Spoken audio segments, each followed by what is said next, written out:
Lang po ito ng ating lesson last week. So this is part 2 po. Yan. Yan po PowerPoint presentation po kami. Hindi po yan. Yung pastor po yata yun. Yung isa po.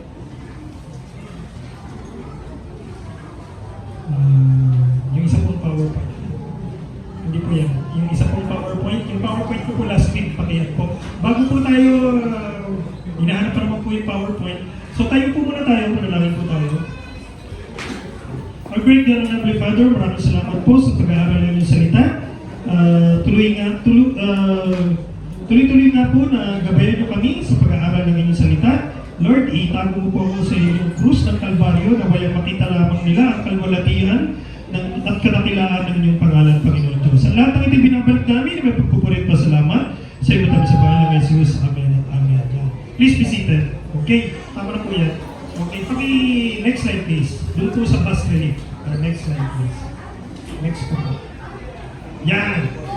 So yan po yung bus relief. Kung naalala niyo po last week, tinuro ko po yan. Sinabi ko po, yung bus relief na yan, nasa British Museum. So if ever you have a chance na makapunta po ng Inglaterra, makikita niyo po yan sa British Museum.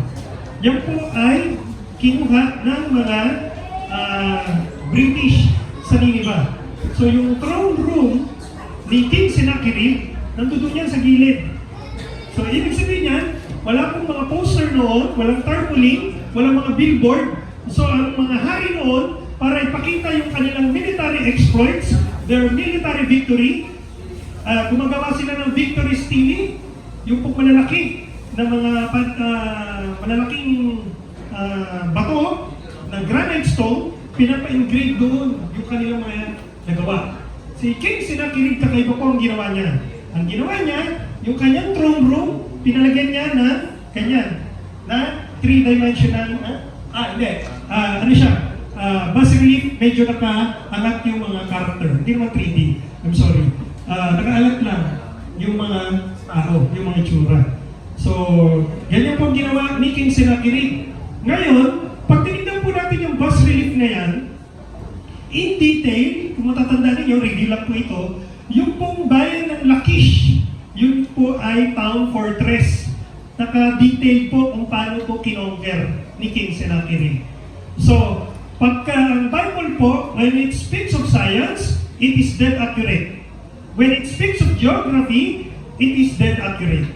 When it speaks of history, it is dead accurate. Kaya kung pinag-aaralan natin ito, makikita natin na pagka chinek natin ang Bible, tama ba ang Bible? Diba? So ngayon, according to history, maraming mga historian sinasabi, hindi raw tama ang Bible. So ngayon, chinecheck nila. Ngayon, kada check nila, kada hukay ng mga archaeologists, matatagpan nila yung artifacts, lalo na prove na ang Bible ay tama, accurate. Kaya tanda po natin yan, ha? Okay, baka mamaya, merong mag-ano sa atin, contest. Kung ano ba, totoo ba yung reliable bang Bible? Oh, reliable. Tingnan nyo itong mga evidences na ito. Okay, next slide please. Yan, sa walls of Karnak, nandiyan po yung mga exploits, military exploits ni Ramses at saka ni Shoshenq. Maraming mga hari yan, mga pharaoh. So nabanggit dyan yung bansang Israel.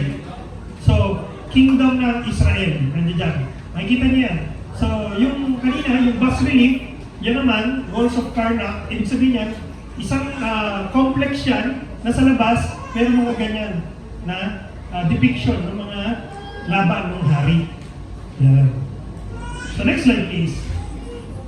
Ito naman si Darius I. Ang nagpa-inscribe dyan sa Behistun, yung lugar na yan, Behistun inscription. So, buo po sana yan. Maganda po sana yan, mapipreserve sana. Unfortunately, noong World War II, yung mga Nazi soldiers, mga Germans, nag-stay sila dyan sa pass na yan. Ang ginagawa nila, pag wala silang magawa, binabaril nila yan. So medyo nasira. Kaya sayang, di ba? Pero na-translate pa rin yan, yung Behistun inscription. So, hopefully, maano natin yan. Next slide, please.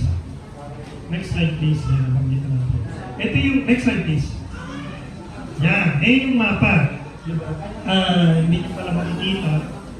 Celebration, part ng celebration po natin yan ngayon. So, hindi nyo makikita yung mapa natin. So, very sorry. Pero ngayon, yung ano natin, yung pinag-aralan natin last week, di ba? Naglaban-laban, eto na, parating na yung mga Babylonian. Yung Assyrians, umatras na. Natalo sila sa Ashur, nagtago sila sa Nineveh.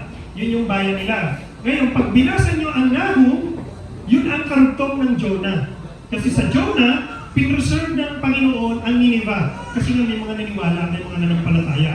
Pero ngayon, na panahon na ng paghihigante ng God's vengeance. Diba? Yung sinabi niya na winitheld niya na justice, na vengeance, nung panahon ni Jonah, eto na, ibinuhos na nung panahon pagkatapos ni Nahum. So ito na yun, yung pinag-aaralan natin. Si King Sennacherib, siya yung masamang hari na nilalait ang Diyos. Diba sinasabi niya na, akala mo ba, iniligtas ka, King Hezekiah, maliligtas ka sa kamay ko. Hindi maliligtas. Walang maliligtas sa kamay ko, sa pamamagitan ko, sa puwersa ko. Meron akong 185,000 soldiers na in waiting, na susuburin kayo, papatayin kayo lahat. Pero anong ginawa ng Panginoon? Isang gabi lang, overnight, pinatay ng Panginoon, dumaan ang angel of death, pinatay lahat yung 185,000 na yun, ubus yun. So ngayon, si King Sennacherib, wala na siyang army. Kasi napakahalaga, diba diniscuss ko na sa inyo, napakahalaga ng infantry nyo pagka sa gyera. Kasi wala ka ng reserve soldiers para umatake. Kasi ang pag-atake noon, monthly, hindi siya isang araw lang. Diba, hindi katulad yun, ang warfare, mabilis. Diba, barilan lang, bombahan. Nung panahon na ito, hindi. So, nagpapanaan sila, yung pana, hindi naman umaabot ng malayo. So, wala namang kanyon. Diba? So, kailangan sumugod sila. Ngayon, para sugurin mo yung pader, maglalagay ka ng hagdan. Ngayon, yung hagdan na yun, kung wala namang aakyat na soldier, wala rin. Diba? So, ngayon, kailangan niya ng infantry. Next slide, please. So, natatandaan nyo, next slide please. Yung Deutero Isaiah, di ba? Naalala niyo? Diniscuss natin na sinasabi, meron daw sumulat na 2 tao ng Isaiah, kaya Deutero Isaiah. Ibig sabihin ng Deutero, 2. Kaya nga, second giving of the law, Deuteronomy. Pero hindi naman binigay yung law ulit, di ba? Binigay lang doon sa next generation, Deutero. Kaya nga, meron daw Deutero Isaiah. Diba? Dinisprove ko na po yan, i-review ko na yan, di ba? Sa pamamagitan ng pag-quote doon sa you will see upon the circle of the earth. Di ba sabi sa Isaiah? Kaya ang Diyos ay nakaupuran sa bilog ng mundo. Yung actual Hebrew word doon ay spherical, earth, bilog. Di ba? So, ibig sabihin 500 BC, sinabi na sa Bible, na bilog ang mundo. Kailan natin nalaman ang bilog ang mundo? Nang lumabas si Yuri Gagarin, palabas ng mundo, inikot niya ang mundo, bilog ang mundo. Diba? Doon lang na-prove, noong 1960s. Diba? Prior to that, wala, hindi natin alam. Diba? Nanguhula tayo, ano ba, flat earth ba? Pagdating mo sa dulo, malalaglag ka. Kaya si Christopher Columbus, ayaw pabiyayin eh. Sabi ko, baka mamaya, makapunta ka sa dulo, malaglag ka. Diba? Sabi ni Christopher Columbus, may nagsasabi na nag-share sa kanya niya sa Isaiah na bilog ang mundo. Kaya sinabi niya, pinagpilit niya, yan. Sa Isaiah 40 verse 22, it is He that sitteth upon the circle of the earth. Yung circle po dyan, ang Hebrew word po niyan, spherical. Bola po ang mundo. Pinakita na sa atin. So ngayon, yan po ang totoong Isaiah. Di ba? Sino ang writer ng Isaiah? Ang totoong author ng Isaiah ay ang Diyos.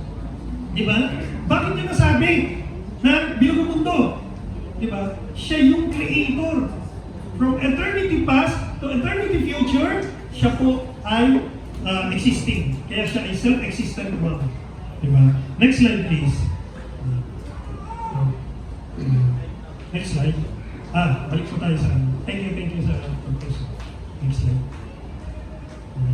Kasi binanggit pakibalik. Binanggit kasi si Cyrus by name. Kaya sinasabi nila may Deutero Isaiah. Diba? Nakaano siya, Cyrus, he is my shepherd and shall perform. Sabi po sa Isaiah 44:28. Sabi niya gano'n, particular na sinabi, diba, na si Cyrus ay he is my shepherd. Diba? Binanggit by name. Ganun po ka-detailed ang Diyos. Diba? Sinasabi niya, Cyrus is my servant. Diba? Kaya ngayon, ito naman, sumunod, next slide please. Si Sennacherib naman. Yan, next slide. Ayan po yung, Dead Sea Scrolls. Next slide. Ayan, si King Sennacherib yan. Yan.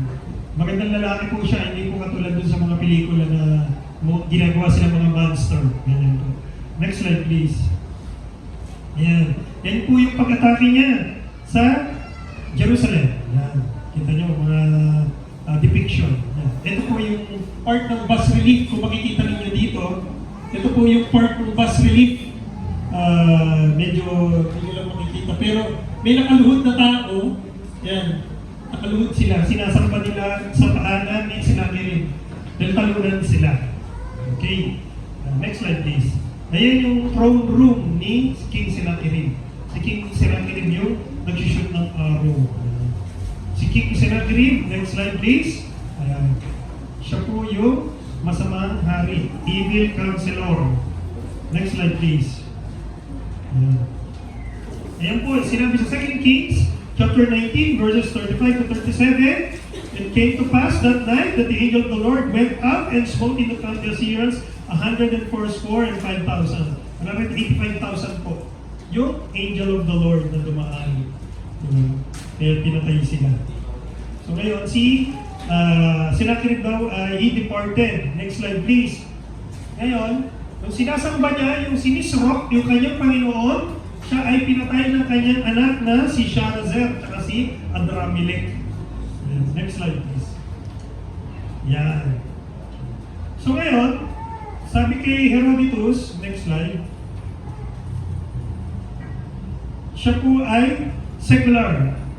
So sabi niya gano'n, yung daw pumatay daw dun sa army ni Sennacherib. Next slide please. Ayan, isa pa. Yan. Yan daw ay mga bugwit. Nagdasal daw si Setos. Si Setos kasi siya yung pharaoh nung panahon na yan. Ngayon, yung statue of Setos, meron daw mga mouse sa kamay niya. Ngayon daw, yun daw yung pinagdasal niya. Diba? Ngayon, pag-aaralan natin yan, totoo ba yan? Hindi. Kasi yung pumalit na hari, kasi si Setos ay Nubian. Ibig sabihin nun, hindi siya native Egyptian. Ang native Egyptian, sila Pharaoh Necho. Diba? Kasi, kung pag-aaralan natin, bakit sinabi ni Pharaoh Necho, yan po yung pag-aaralan natin, bakit sinabi ni Pharaoh Necho kay King Josiah, huwag mo akong pakialaman, lalaban ako, huwag mo akong harangan. Bakit mo kailangan masaktan? Yung po yung sinasabi ni Pharaoh Necho. Umalis ka rito sa dadaanan ko. Ang sinasabi sa akin ng Diyos mo ay padaanin mo ako, huwag mo akong pakialaman. Bakit nagsabi si Pharaoh Necho ng gano'n? Kasi nga, naniniwala siya na pag ang Israel, ang Judah, Kingdom of Judah, ay sumasamba ng tama sa Diyos, kay Jehovah, sila ay kinalulugdan ng Panginoon. Sila ay tama, hindi sila ginagalaw. Diba? Ultimo si Pharaoh Necho na, ayaw siyang galawin, iniiwasan siya. Diba? Natatakot na ma-offend si Jehovah. Diba? Kasi, ito yung diniscuss ko last week, di ba? Bakit nasabi ni Pharaoh Necho yun? Kasi ang unang-una, actually si Pharaoh Necho nung panahon ni King Josiah, Pharaoh Necho the second na siya. Ang Pharaoh Necho the first ay yung lolo niya. Yung lolo niya po ay kapanahonan ni King Hezekiah. So, alam nila yung nangyari nung panahon ni King Hezekiah. Ano nangyari nung panahon ni King Hezekiah? Di ba? Yung mamamatay na si King Hezekiah, tumingin siya sa pader niya, nanalangin siya, Panginoon, sabi niya, pagalingin mo ko. Ano sinabi ni Lord kay Isaiah, Prophet Isaiah? Isaiah, bumalik ka kay King Hezekiah. Balik ka. Kausapin mo siya. Sabihin mo, bibigyan mo siya ng another 15 years. Sabi ni King ni Prophet Isaiah kay King Hezekiah. Sabi ng Panginoon, pagagalingin ka raw. Anong gusto mong sign? Paabantiin ba natin ng 10 na 10 baitan yung araw doon sa sandayal daw ni Ahaz? Yun ang sinasabi nun. Sabi nga, napakadali naman nun. Patrasin mo na lang ng 10 degrees umatras yung araw. Hindi yun nangyari lamang sa lugar ng Jerusalem. Nangyari yun sa buong mundo. So, ibig sabihin nun, huminto. Yung earth natin huminto, umatras na 10 degrees, sabi daw. So, ibig sabihin nun, hindi natin alam kung yung degree ay katumbas ng 1 minuto. So, ibig sabihin nun, 10 minutes, umatras ang mundo. Sabi ni Neil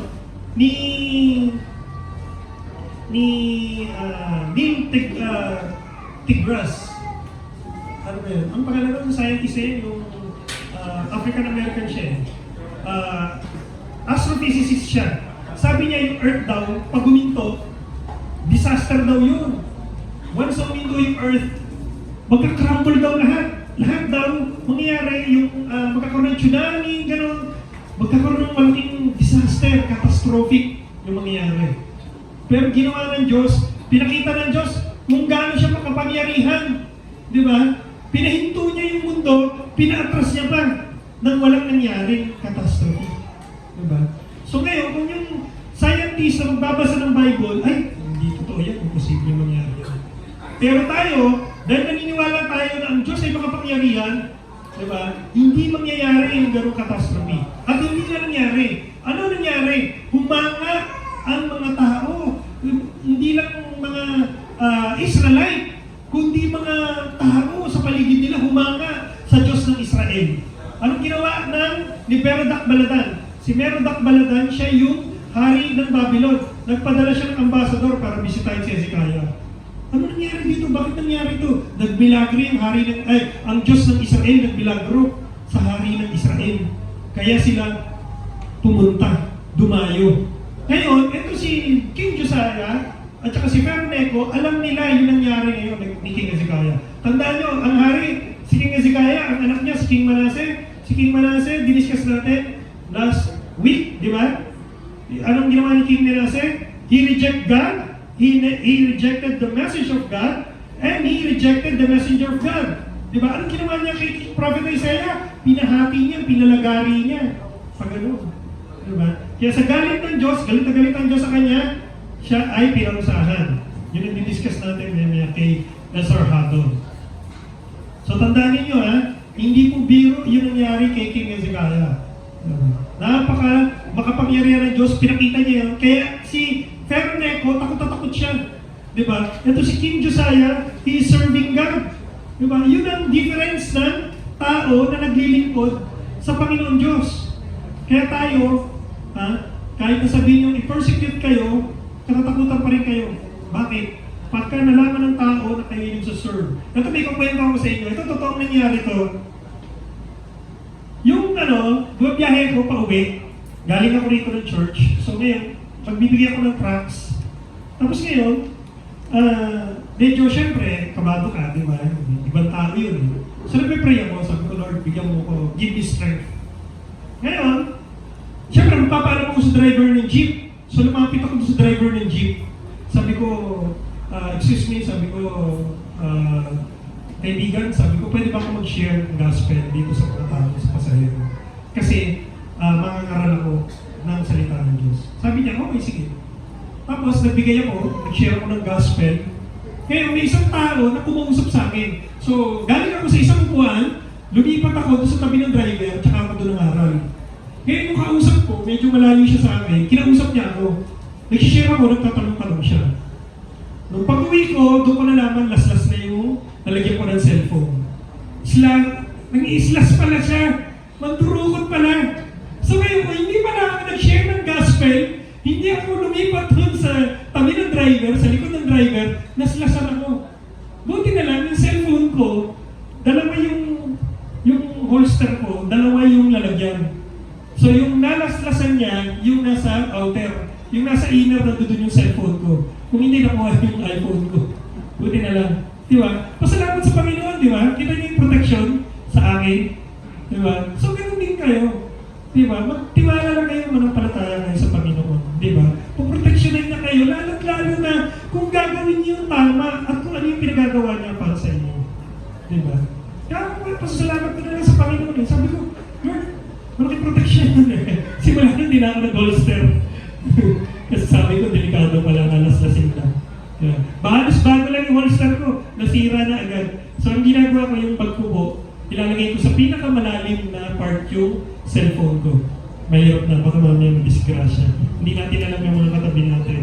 So ngayon, yung tao na yun, hindi niya alam kung ako ba ay nalaman ko kung nasinislasan niya ako, kaya kinakausap niya pala ako. So ngayon, sabi ko, Lord, bakit malamang may kasama pa yun eh, di ba? So ako pala, nalaman ko na nilaslasan niya ako. Oh, nilaslas mo yung ano ko ah. Eh malamang baka nilagyan ako ng grip mo. Yung binataasan ako rito sa tagiliran, di ba? So ngayon, ganun po mag-proteksyon ng Panginoon. Di ba? So ngayon, paano ka bibigyan ng proteksyon ng Panginoon kung ikaw mismo ay hindi mo pa tinatanggap ang kaligtasan? Kaya tandaan ninyo, ang Panginoon, pinoproteksyonan niya yung karelasyon niya.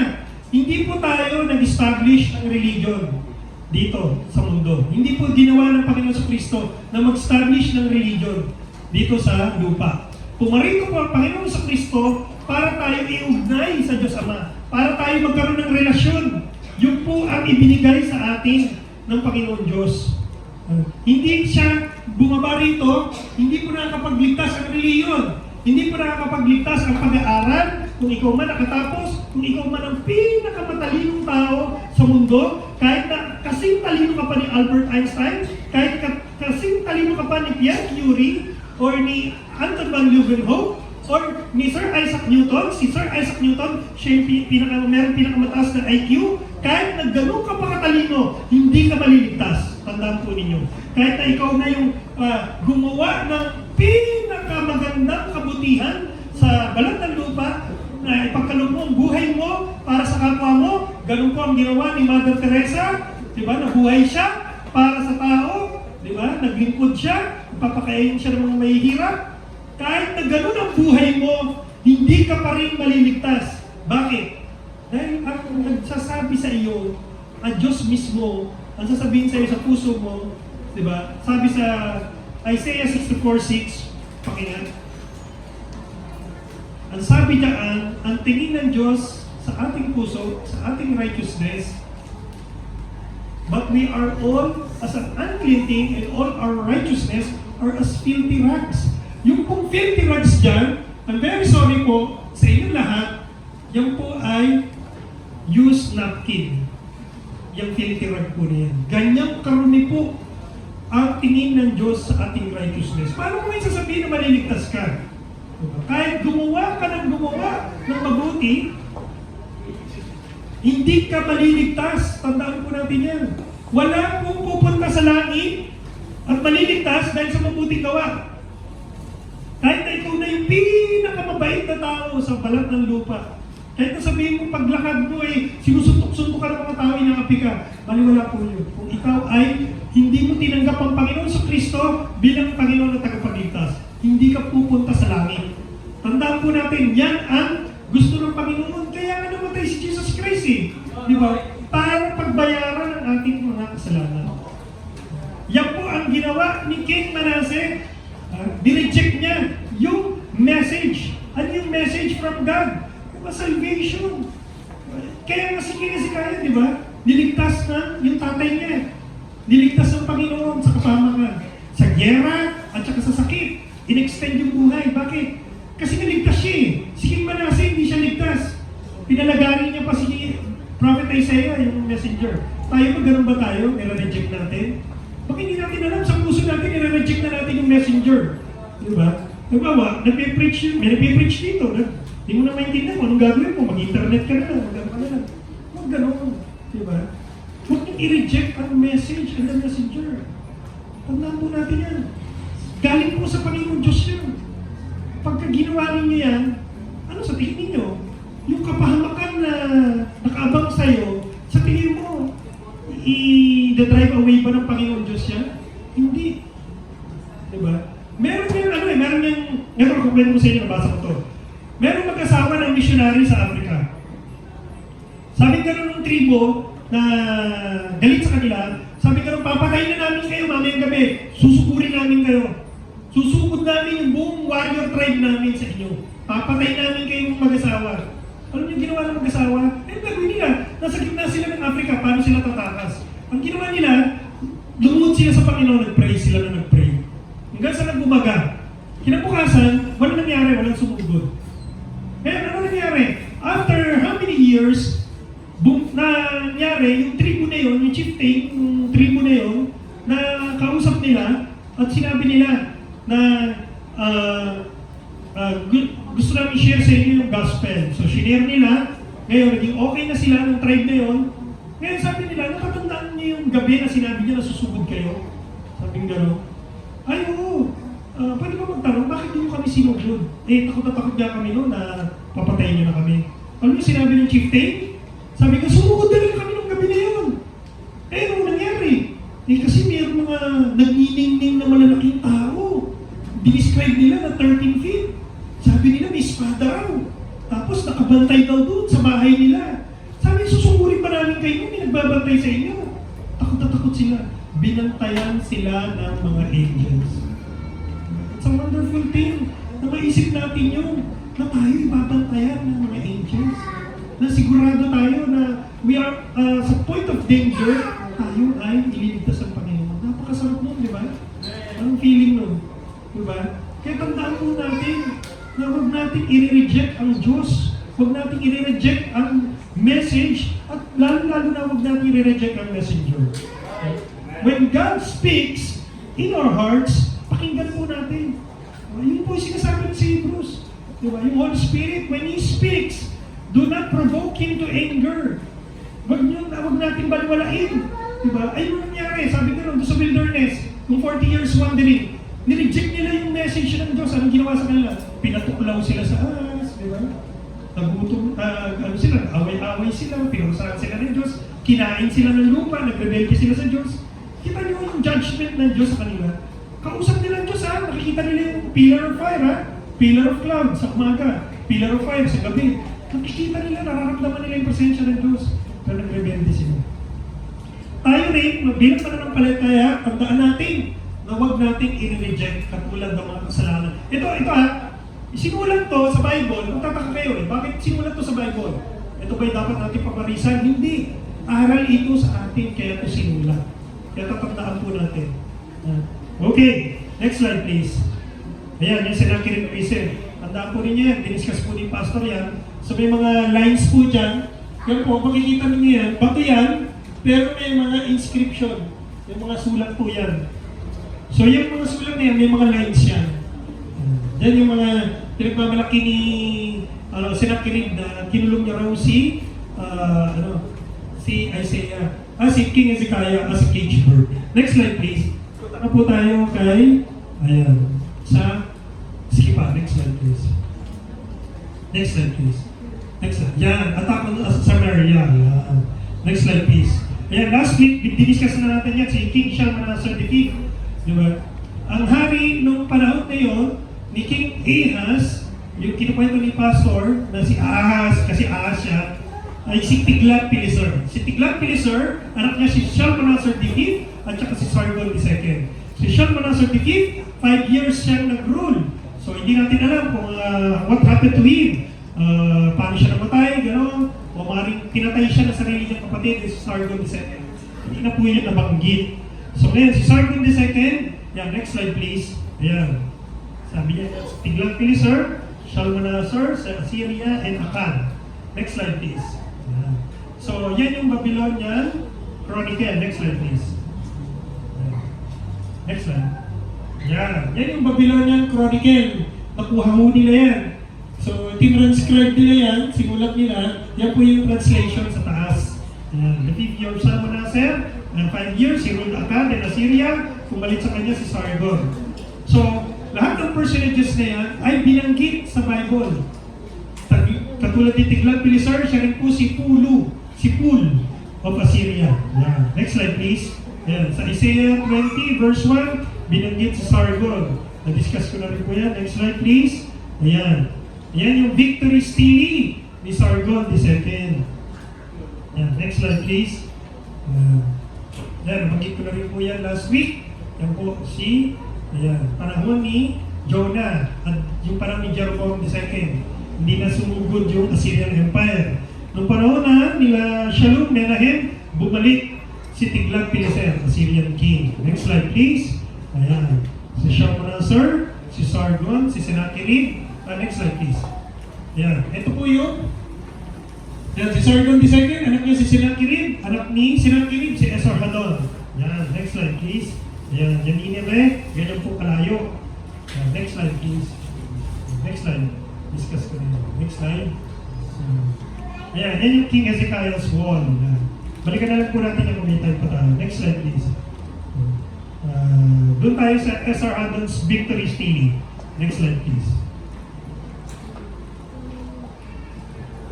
Next slide please. Next slide. Sige pa po. Yung pong Esarhaddon's victory stele. Yan! Yan pong victory stele ni Esarhaddon, makikita ninyo dyan si Esarhaddon po yung malaking figure sa taas. Tapos, I hope na makita niyo po. Ito po ay may dalawang figure. Ang sabi dyan, si King Manasseh daw to. At si Tirhaka, yung isa. So yun yung Egyptian king. Sabi ni Esarhaddon, nahuli niya raw. Kaya kayo, kung meron kayo kaibigan o kakilala na nagsatanong sa inyo kung dapat ba siya magpalagay ng nose ring, ito po ang sabihin niyo, banggitin niyo. Nahuling slave si King Manasseh, nilagyan sila ng nose ring at sila ay nilagyan ng kadena.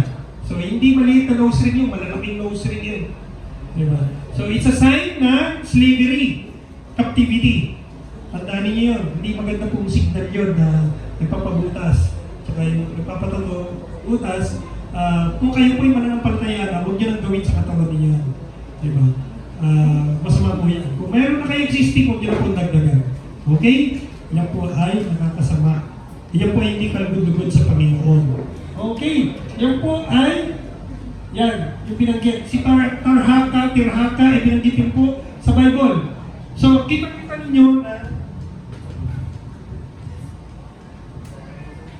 Hello.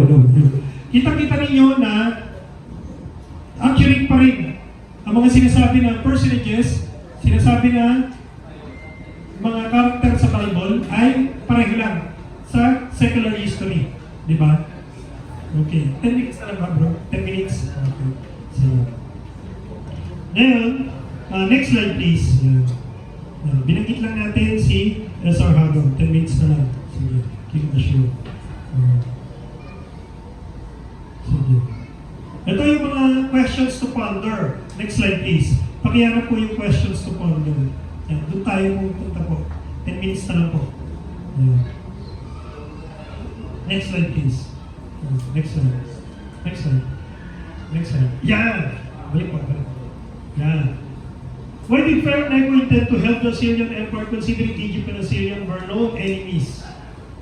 So bakit daw? Bakit daw tinutulungan ni Necho, ni Pharaoh Necho? Kasi si Pharaoh Necho I ay vassal king ni King Esarhaddon. So tandaan po natin yan. Bakit siya nag-venture out? Papunta ng, hindi na Nineveh, bumagsak na yung Nineveh. Di ba diniscuss ko rin last week? So bumagsak na, umatras na sila sa Haran. Kaya doon na sila naglaban-laban sa Carchemish at sa Haran. Ayan. Why did King Josiah attack the army of Egypt? Hindi niya, gusto niya huwag makarating ang Egypt. Diba? Kasi nga kaaway ng Assyria. Galit nga ang mga Israelites.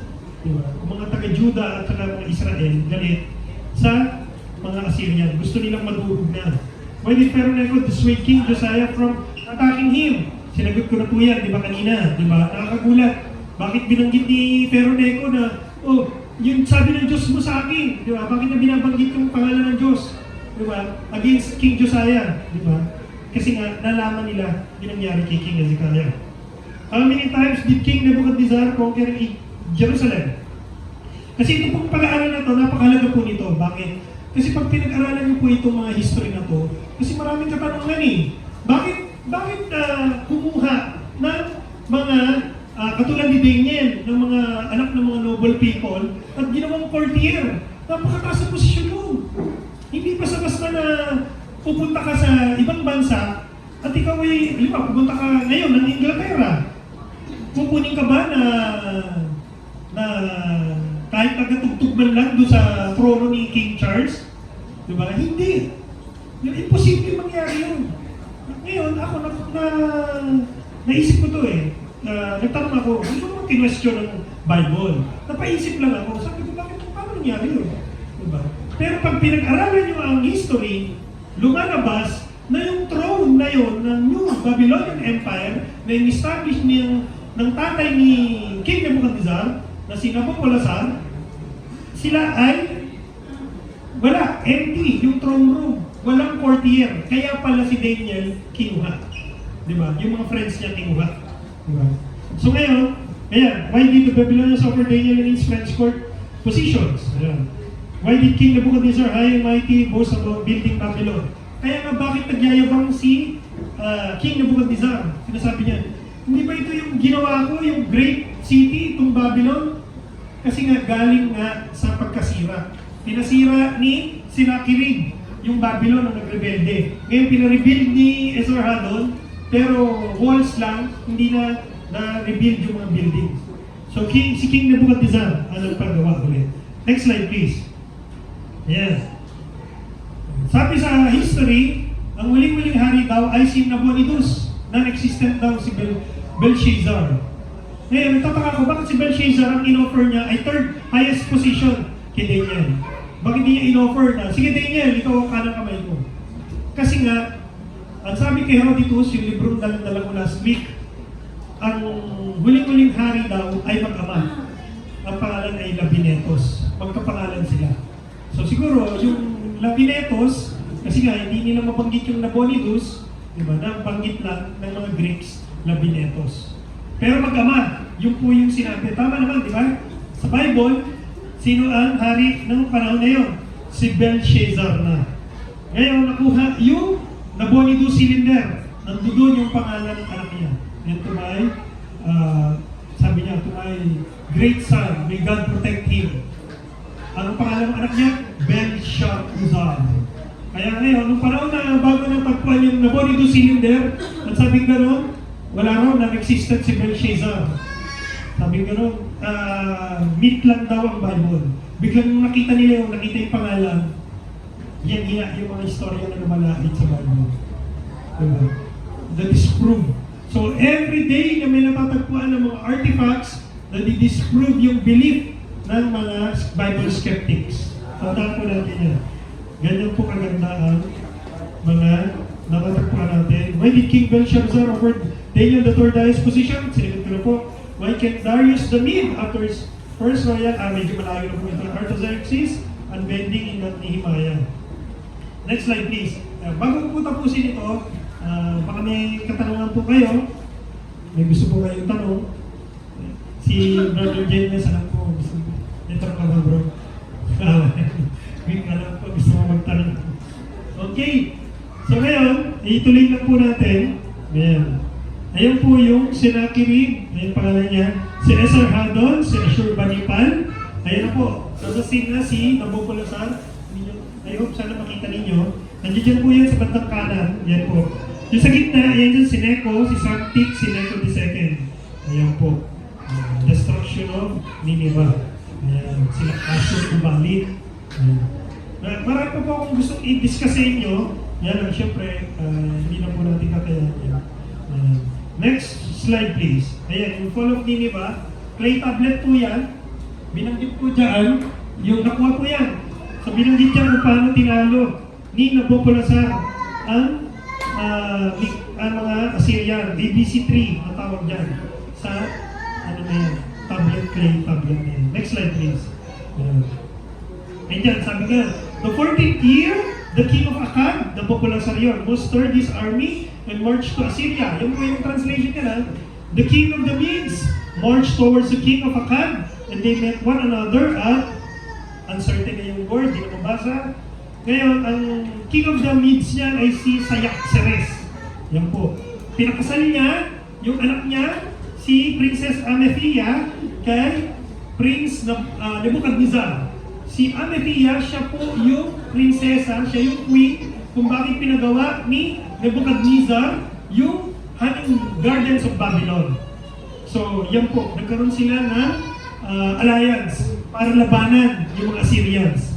The king of Akkad and his army crossed the Tigris, Sayaxares had to cross the Radano, and they marched along the bank of the Tigris in the month Simanu, the 9th day, they encamped against Nineveh.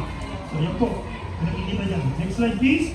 Yan. Si Sinsar Ishkul, yung po yung last king ng Assyria na kalahi ni Esarhaddon, siya ay namatay. Kaya pag binasa niyo yung Nahu, katulad ng binanggit ko last week, kung paano, sorry, hindi ko napansin. Sorry. Time's up na pala. Okay, so maraming salamat po sa pakikinig ninyo. I hope nag-enjoy po kayo. Tayo po ay nabiyayaan ng Panginoon sa thank you. Mga ilang bayan sa Biblical History Professor, nakita nyo si Deacon Mike at Brother Nick, ay parehas na nagtuturo sa atin ng historical facts.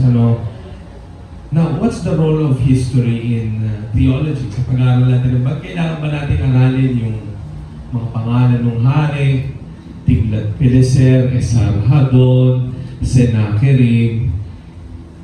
Because first, it is a confirmation of scriptures. The moment you try, kasi ang utos naman sa atin ng Panginoon, aralin natin ang Bible. Nakalagay yung mga pangalan nila dyan. So pag inaral natin yung history, knowing these people, it encourages us in the truthfulness of our Bible. Nandito yan. If you would be reading it, kasi nakakantok to.